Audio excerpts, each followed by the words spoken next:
seseorang dan lain sebagainya. Nah, ini larangan baginda Nabi.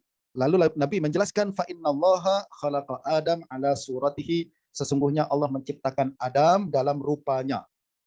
Sebelum kita bincang berkenaan dengan apa maksud suratihi dan rupanya nih, saya nak sebutkan pada tuan-tuan bahwa lafaz yang sahih hadis ini adalah macam nih, yaitu innallaha khalaqa Adam ala suratihi.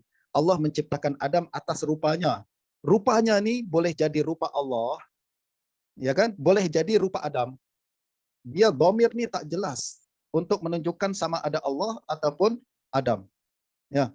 Nah, ini lafaz yang sahih dalam hadis ini. Bagaimanapun ada hadis lain yang seolah-olah menunjukkan bahwa rupanya di sini adalah rupa Allah Subhanahu wa taala, bukan rupa Adam.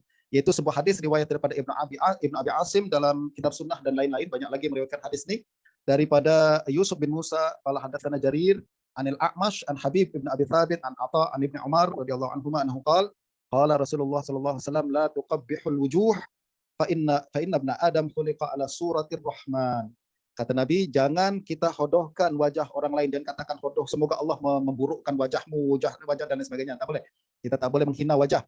Sebab anak Adam diciptakan mengikut surah atau rupa daripada Allah Ar-Rahman.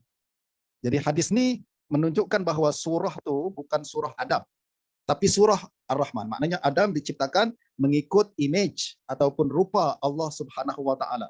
Jadi kalau secara literal kita akan memahami hadis ini, maknanya rupa Adam macam rupa Allah. Allah rupanya macam manusia. Nah, ini menunjukkan memberikan satu kemuskilan di dalam memahami hadis tersebut. Adakah hadis ini sahih? Tadi saya katakan yang sahih bukan suratir Rahman. Yang sahih adalah suratihi. Suratihi tidak secara sharih dan jelas mengatakan rupa Allah. Tak, dia hanya suratihi. Boleh jadi rupa Allah, boleh jadi rupa Adam. Hadis ini hanya mengatakan Adam diciptakan mengikut rupa dia. Ya, dia ini siapa? Allah ke Adam? Adam, tidak secara sharih disebutkan. Tapi hadis ini menyebutkan rupa Allah Subhanahu wa taala. Imam Ibnu Khuzaimah dalam kitab Tauhid mengatakan hadis ini dhaif. Hadis suratir Rahman dhaif. Paling kurang ada 3 illah terdapat dalam hadis ini. Pertama, hadis ini menyalahi riwayat yang lebih kuat. Tadi ini riwayat daripada A'mash an Habib Ibn Abi Thabit, betul tak? Sauri, Sufyan As-Sauri, Imam Hafiz, yang jauh lebih hifaz daripada A'mash, meriwayatkan hadis ini secara mursal. Kalau A'mash mengatakan an Habib Ibn Abi Thabit an Atha an Ibnu Umar, tapi As-Sauri mengatakan Habib Ibn Abi Thabit an Atha anin Nabi sallallahu alaihi wasallam. Atha adalah tabi'in, dia tak jumpa dengan Nabi, maka hadis ini mursal. Maknanya hadis yang riwayat yang A'mash ini menyalahi riwayat yang lebih kuat. Riwayat yang lebih kuat tidak menyambung hadis ini, sanad ini, akan tapi memursalkan hadis tersebut. Ini illah yang pertama. Kalau tuan-tuan pernah hadir dulu perbincangan kita dalam takhrij, kita boleh bayanglah mukhalafah berlaku dalam hadis ini. Itu sebabnya saya mengatakan pada perjumpaan kita yang lepas, saya suka perbincangan hadis sifat ini berlaku selepas takhrij. Kenapa? Sebab kita tahu bagaimana ulama hadis berfikir, bagaimana ulama hadis menilai sebuah hadis. Justru apabila kita nak bincang perkara ini, saya boleh gunakan technical terms macam mukhalafah, tafarrud dan lain sebagainya. Bagi siapa yang tak hadir ke perbincangan daurah takhrij kita ini, hadirlah pada masa akan datang bersama Ustaz Ubay insyaallah. Itu ilah yang pertama, berlaku mukhalafah. Ilah yang kedua, tadlis, yaitu A'mash, Sulaiman bin Mahram al-A'mash, dia seorang mudallis. Nah, kita udah bincang sebelum nih, seorang mudallis kalau meriwayatkan hadis dengan lafaz an, maka kita tidak boleh sahihkan. Dan hadis ini diriwayatkan A'mash dengan lafaz an. Dia katakan A'mash an Habib, ya kan, an maknanya tak boleh kita terima sebab mudallis. Berikutnya Habib Ibn Abi Thabit juga mudallis. Ini ilah yang ketiga. Dia juga meriwayatkan hadis ini daripada Atha dengan lafaz an. Juga menunjukkan bahwa hadis ini tidak boleh disahihkan. Ini 3 ilah yang cukup berat yang membuat hadis ini tidak boleh disahihkan. Justru saya menyebutkan sekali lagi bahwa lafaz yang sahih hadis ini adalah khalaqa Adam ala suratihi. Sedangkan lafaz suratir Rahman adalah riwayat yang lemah. Bagaimanapun tuan-tuan, perbincangan yang saya sebutkan tadi itu adalah hadis ini dilemahkan oleh Ibnu Khuzaimah, dilemahkan oleh kebanyakan ulama, termasuk Ibnu Qutaibah, Ibn Furak, Al-Khattabi dan lain sebagainya. Mereka mengatakan hadis ini lemah karena ilah-ilah yang disebutkan oleh Ibnu Khuzaimah. Dan antara yang melemahkan hadis ini pada zaman sekarang adalah Syekh Muhammad Nasiruddin Al-Albani. Beliau mengatakan hadis ini lemah.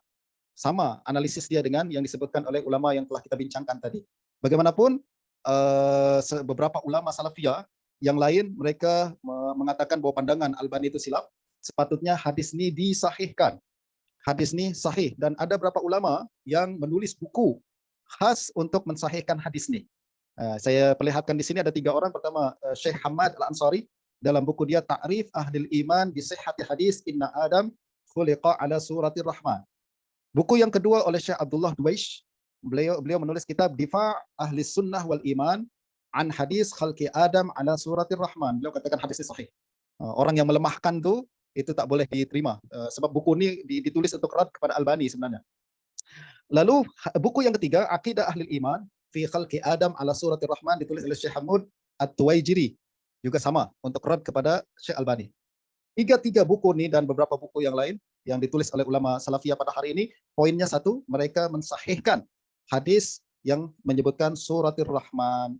Dan kalau tuan-tuan tanya saya bukanlah pakar sangat dalam hadis, akan tapi saya tahu sedikitlah berkenaan dengan ilmu hadis. Bagi saya pandangan yang lebih kuat adalah pandangan yang mengatakan hadis ini dhaif, dan itu adalah pandangan kebanyakan pakar hadis yang lebih alim dalam perbahasan ilmu ilal. Dan pandangan yang mensahihkan hadis Khalqir Rahman bagi saya adalah pandangan yang kurang kuat dalam perkara ini. Nah, dengan demikian sekali lagi hadis yang sahih adalah lafaz innallaha khalaqa Adam ala suratihi. Soalan kita, suratihi adalah dhamir, kata ganti. Dia kembali kepada siapa? Adakah kepada Allah ataukah kepada Adam?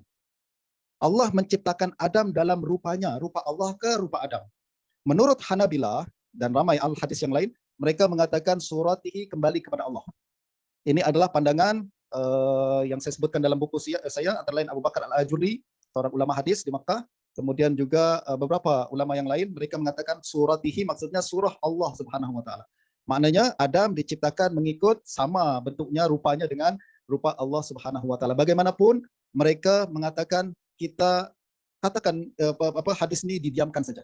Biarkan saja. Amir ruha kama ja'at, kita tafwid. Kita jangan bincang. Jangan kita isbat Allah ada surah. Tak, akan tapi kita sebutkan seperti mana di dalam hadis tanpa perbincangan. Itu adalah pandangan kebanyakan Hanabilah, dan itu yang disebutkan oleh Al-Ajuri dalam kitab Syariah. Beliau mengatakan kita riwayatkan saja sebagaimana yang diriwayatkan. Jangan dipertikaikan, jangan diperdebatkan dan lain sebagainya. Ini pandangan Hanabilah. Sedangkan pandangan jumhur ulama termasuk tadi kita sebutkan Ibnu Khuzaimah, kemudian Ibnu Hibban murid beliau, lalu kemudian ramai lagi ulama-ulama lain dan para pensyarah hadis yang mensyarahkan hadis ini, mereka kebanyakan sepakat mengatakan bahwa suratihi kembali kepada Adam. Mereka mengatakan Allah Subhanahu wa taala tak boleh dikatakan punya surah. Allah tak boleh dikatakan punya rupa, punya bentuk. Pertama, Quran tak sebut. Kedua, hadis sahih ini tidak secara sharih menyebutkan perkara itu.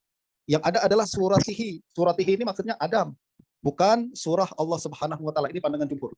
Ini pandangan jumhur ulama yang mengatakan suratihi kembali kepada Adam. Soalan kita, apa maksudnya Allah menciptakan Adam dalam rupa Adam? Apa maksudnya? Maksudnya adalah Allah menciptakan Adam dalam rupa yang asal ketika Allah ciptakan dia.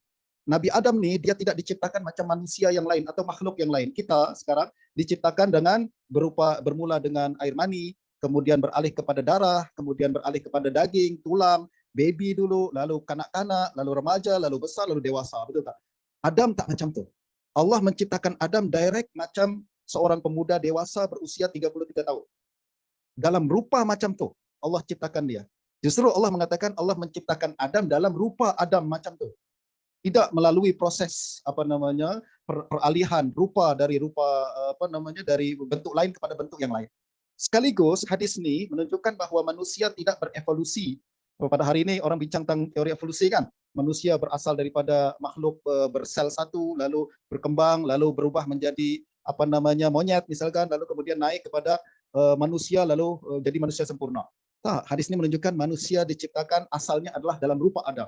Tidak mengalami proses perubahan evolusi macam itu. Ini antara lain makna hadis tersebut.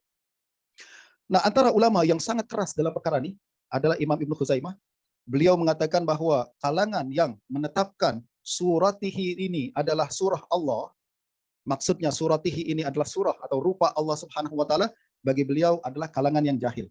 Beliau mengatakan tawahhama ba'du man lam yataharral ilm anna qawlahu ala suratihi yurid suratul rahman.